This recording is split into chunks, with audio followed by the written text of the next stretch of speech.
जब आका करीम सल्लल्लाहु अलैहि वसल्लम हिजरत करके मदीना शरीफ पहुंचे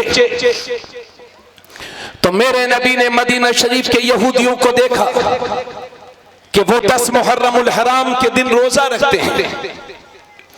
आशूरा के दिन मदीने के यहूदी रोजा रखते थे। नबी ने मदीने के यहूदियों से पूछा कि आज के दिन आप लोग रोजा क्यों रखते हैं? तो उन्होंने कहा कि 10 मुहर्रमुल हराम ही को अल्लाह ने हमारे पैगंबर हजरत मूसा और उनकी कौम को निजात बख्शी और फिरऔन और उसके लश्करियों को पानी में गर्क फरमा दिया। शुक्राने के तौर पर हमारे पैगंबर हजरत मूसा अलैहिस्सलाम ने रोजा रखा तो हम भी रोजा रखते हैं। तो मेरे नबी ने फरमाया हजरत मूसा के तुमसे ज्यादा हकदार हम खुद हैं। बेशक बेशक हक है। इसलिए मेरे नबी ने आशूरा के दिन खुद भी रोजा रखा और अपनी उम्मत को हुक्म फरमाया कि वो 10 मुहर्रम को रोजा रखें। अब 10 मुहर्रम को मुसलमान रोजा रखने लगे। अब मुस्लिम शरीफ की हदीस समाप्त कीजिए। हजरत अब्दुल्ला इब्ने अब्बास इसके रावी हैं। 10 मुहर्रमुल हराम को जब मुसलमान भी रोजा रखने लगे और यहूदी भी रोजा रख रहे थे तो सहाबा किराम ने हुजूर की बारगाह में अर्ज किया, रसूल अल्लाह कि आशूरा के दिन हम रोजा रखते हैं और इसी दिन की यहूद और ईसाई भी ताज़ीम करते हैं, वो भी रोजा रखते हैं। यानी सहाबा के कहने का मतलब यह है कि उसी दिन हम भी रोजा वो भी रोजा। तो मेरे नबी ने फरमाया अगर मैं आइंदा साल बाकी रहा लअसू मन्नत तासिया तो जरूर जरूर 9 मुहर्रम का भी रोजा रखूंगा। हक है सच। इस हदीस की रोशनी में फुक़हाए किराम फरमाते हैं कि 9 और 10 मुहर्रम का रोजा रखना सुन्नत है। रमजान शरीफ के रोजों के बाद अगर सबसे ज्यादा किसी रोजे की फजीलत है तो वो मुहर्रम के रोजों की फजीलत है। और रमजान शरीफ के रोजे फर्ज होने से पहले मुहर्रमुल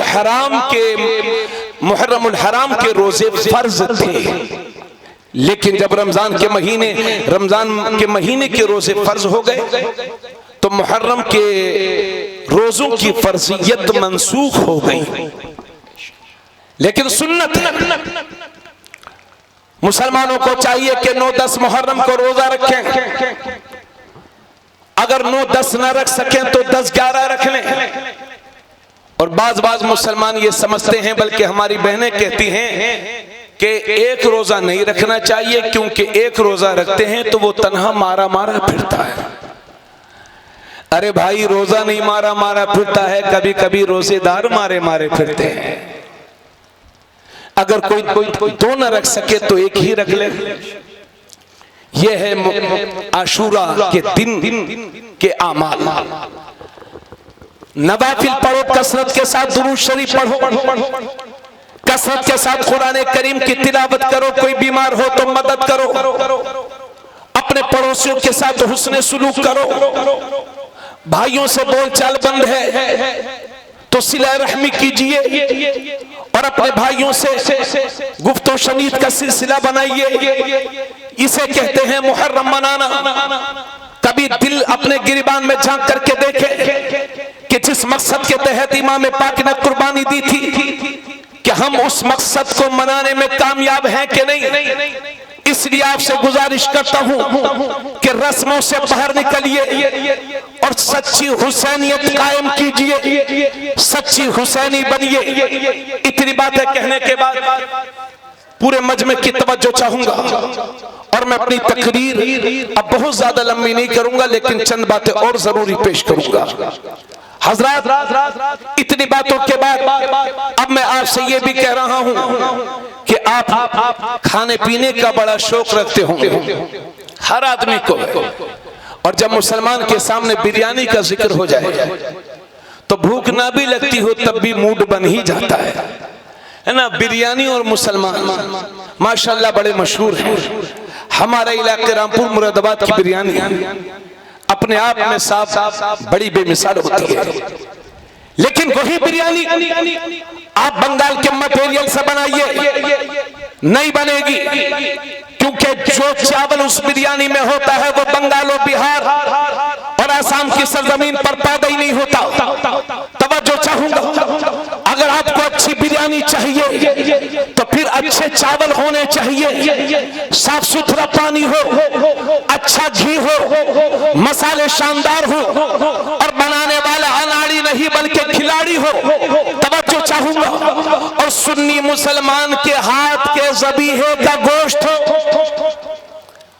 अरे भाई, बाज लोग आलू बिरयानी खाते हैं, तो आलू बिरयानी को बिरयानी कहोगे तो बिरयानी नहीं बनेगी। हाँ हाँ, कुछ लोग तरह तरह की बिरयानी निकाल के लाए हैं, मगर बिरयानी तो अल्हम्दुलिल्लाह गोश्त ही की बनती है। अरे अल्हम्दुलिल्लाह बोलो। दुनिया की सबसे अच्छी बेहतरीन बिरयानी, एक किस्म की बेहतरीन बिरयानी पर मुसलमानों का ही हक है। जरा जोर से बोलो सुभान अल्लाह। लेकिन ये बिरयानी आपको हर जगह नहीं मिल सकती।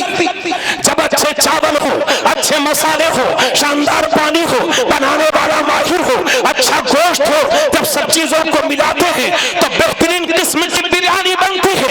और जब नबी का नूर हो, अली का खून हो, फातिमा का दूध हो, जब ये तीनों चीजें मिलती हैं तो उससे बनने वाली जात को हसन और हुसैन कहते हैं। नारे तकबीर, नारे रिसालत, मसलके आला हजरत, नारे तकबीर।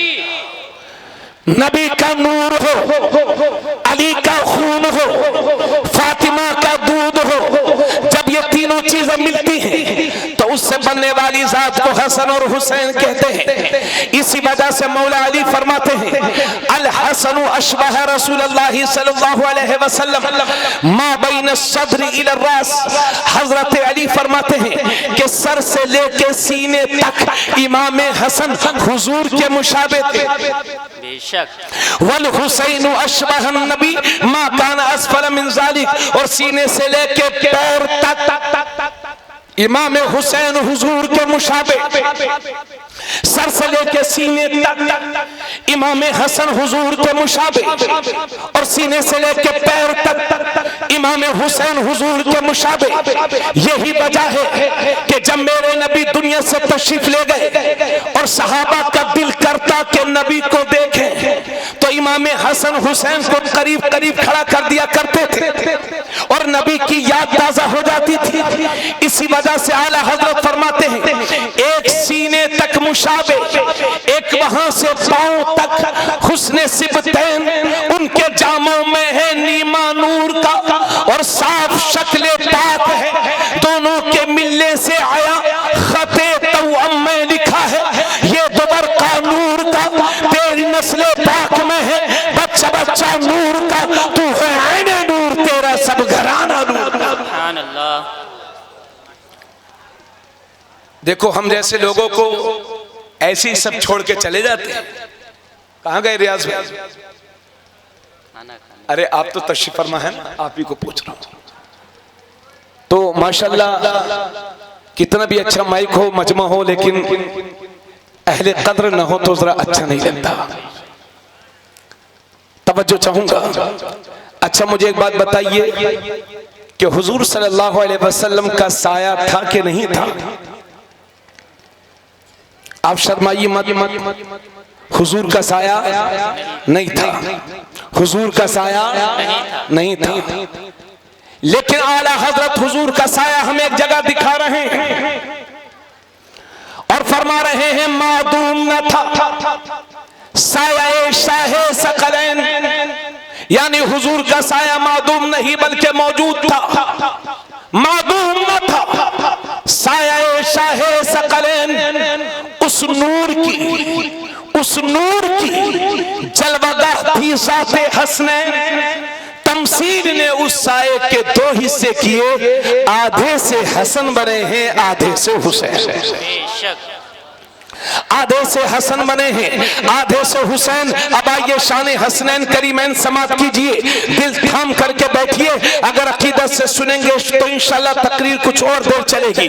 आका करीम सल्लल्लाहु अलैहि वसल्लम फरमाते हैं, आला दर्जे की हदीस है, मेरे नबी फरमाते हैं, अल हसन वल हुसैन सय्यदा शबाब अहलिल जन्नह। बेशक हसन और हुसैन ये दोनों जन्नती जवानों के सरदार होंगे। इस बात को कोई मामूली मत समझना। जन्नत में करोड़ों जवान होंगे, अरबों जवान होंगे, और उन जवानों की सदारत मेरे हसन और हुसैन फरमाएंगे।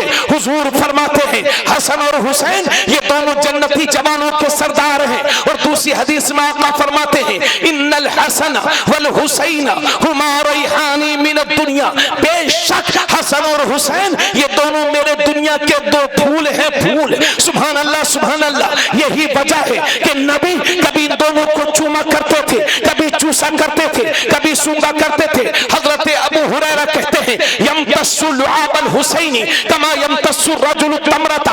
आदमी जैसे खजूर चूसता है, इसी तरह से मेरे नबी लुआब हुसैन चूसते थे। तो कभी चूसते थे, कभी चूमते थे, कभी सूंघते थे, क्योंकि नबी फरमाते हैं ये दोनों हसन और हुसैन ये दोनों मेरे दुनिया के दो फूल हैं। तो कभी चूसते थे, कभी चूमते थे, कभी सूंघते थे। और भाइयों, इस बात को आप बखूबी जानते हैं कि फूल जैसा हो खुशबू वैसी होगी। फूल गुलाब का हो तो खुशबू गुलाब की होगी, फूल चमेली का हो तो खुशबू चमेली की होगी, फूल गेंदे का हो तो खुशबू गेंदे की होगी, और फूल मोहम्मद का हो तो खुशबू मोहम्मद की हो।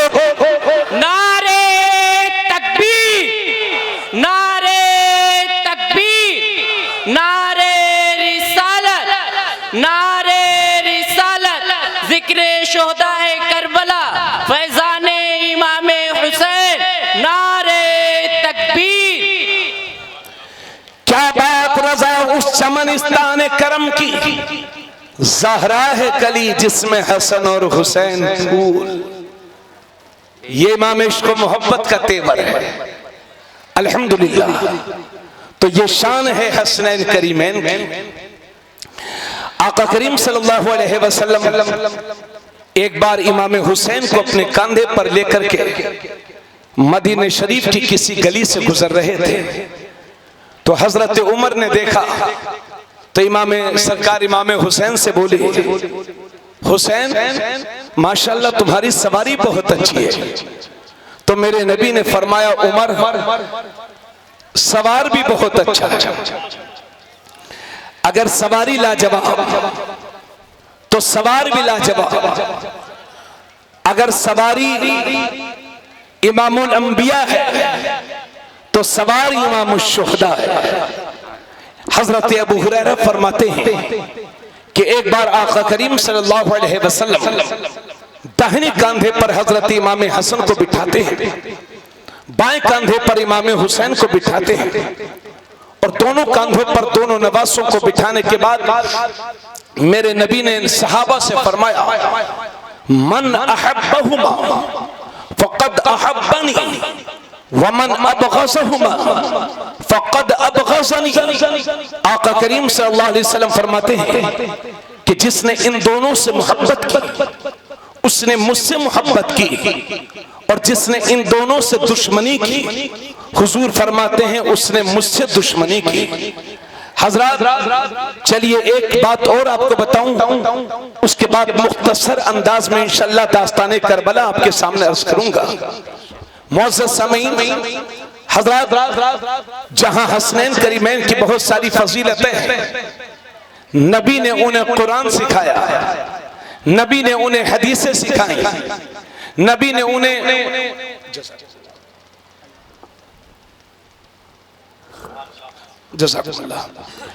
जहां नबी ने उन्हें कुरान सिखाया, हदीसें सिखाई, वहां मेरे नबी ने एक मौके पर एक दिन इमाम हसन और हुसैन की कुश्ती भी कराई। गोंडा तो कुश्ती के हवाले से बड़े मशहूर है ना, भले से पहलवान कमजोर हो लेकिन कुश्ती यहाँ की बहुत मशहूर है। आप हजरात ने कुश्ती बहुत देखी होंगी, मगर कोई कुश्ती आपने ऐसी भी देखी है जिसके एक पहलवान का नाम हसन है और दूसरे पहलवान का नाम हुसैन है। नबी को कुरान सिखाना चाहिए, हदीस सिखाना चाहिए, अच्छी तरबियत। ये कुश्ती क्यों सिखा रहे हैं?